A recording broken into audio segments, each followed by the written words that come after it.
Let's head over to Uniondale now, where I introduce you to some truly inspiring medical volunteers. You remember who's in this movie? Yeah. Who's in this movie? He won the Oscar. George Alvarez is the kind of son any mother or father would love to have. He's thoughtful and helpful. He also teaches his dad, Daniel, a native of El Salvador, a lot of stuff younger folks sometimes seem to understand better, like how all of today's new technology works. And when George is not away at college, you can find them both relaxing in the yard.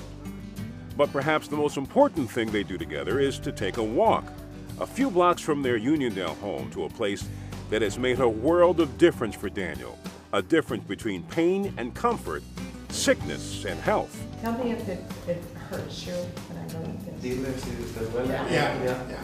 After Daniel Alvarez hurt his back on the job in 2004, he ultimately ran out of health insurance and found it impossible to get necessary medical treatments, until he found out about RotaCare, a nonprofit agency that uses space inside the A. Holly Patterson Extended Care Facility in Uniondale.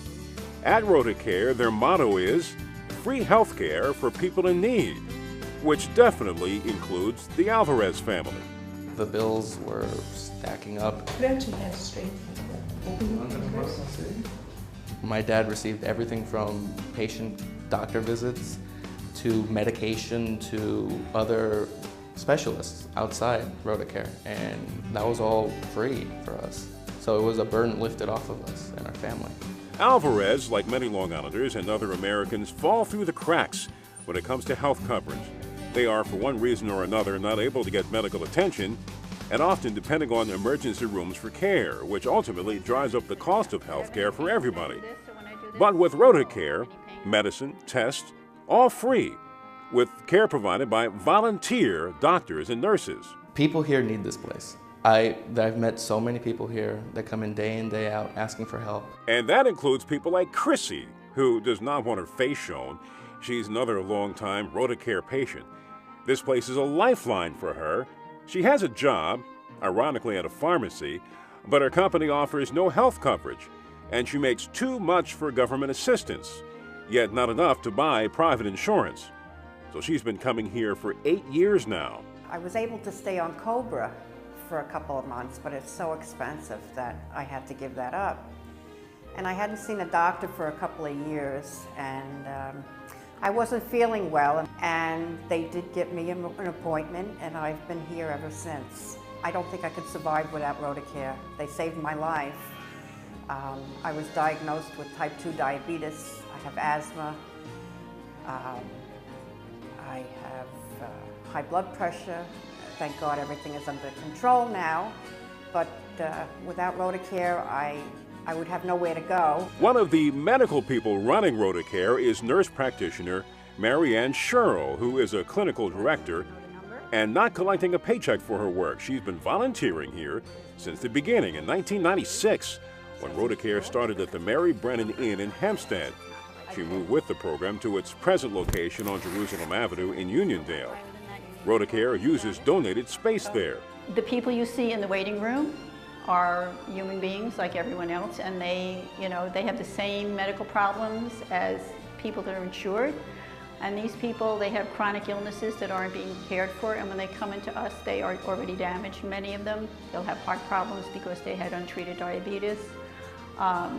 They'll have heart problems because they never had blood pressure medications because they can't afford it. Having this setup not only saves the county millions of dollars a year in indigent care, but also saves hospitals money, because although some of them still donate services through RotaCare, they're not seeing the same amount of uninsured people a year. But for Cheryl, the biggest reason for doing this is the patients. The people I see here, they're just absolutely wonderful. I've known them for 10 to 15 years.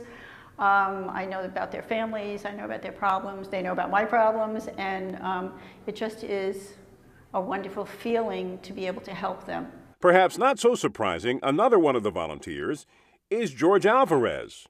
It matters so much to him that RotaCare, which initially was set up by the Rotary Club Service Organization, was able to help his dad.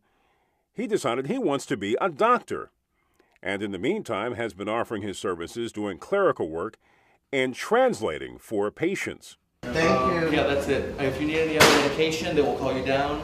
to the next room. It makes me feel amazing. I really, like, I come here, I leave with a smile on my face because I know I've done something to help people like my dad. One day I came over to translate because there's somewhat of a language barrier between my father and the patient and the doctor. And I enjoyed the visit here, and a few years later, I was only 13 at the time, after school I came and I volunteered here, translating from English to Spanish and vice versa. And you do that sometimes still? I do it all the time here, yeah, definitely. I'm on the front desk, patients come, we make appointments, I come in with the doctor sometimes, with the nurse practitioner, we translate. He can't lift it higher than that. Right now, RotaCare is only open a few days a week because there are not enough volunteer doctors and nurses to staff it for the rest of the week. It hopes that changes soon. Meantime, patients tell us those who are volunteering now are all heroes on our island. They are definitely heroes. I call them my guardian angels because they look over me. They've taken such good care of me through the years, and they're just wonderful people, donating all their time, and they're so caring and kind. I couldn't, I really couldn't survive without them. I wouldn't call myself a hero because I just, it's something that needs to be done. I mean, it's a shame that other people aren't doing this, but no, the heroes are not me. They're out there saving people's lives. I meet a lot of heroes in my patients that struggle, they get kicked around every day of their life. I see them as being very heroic. I'm not a hero. All right, to learn more about these heroes, go to RotaCareNY.org.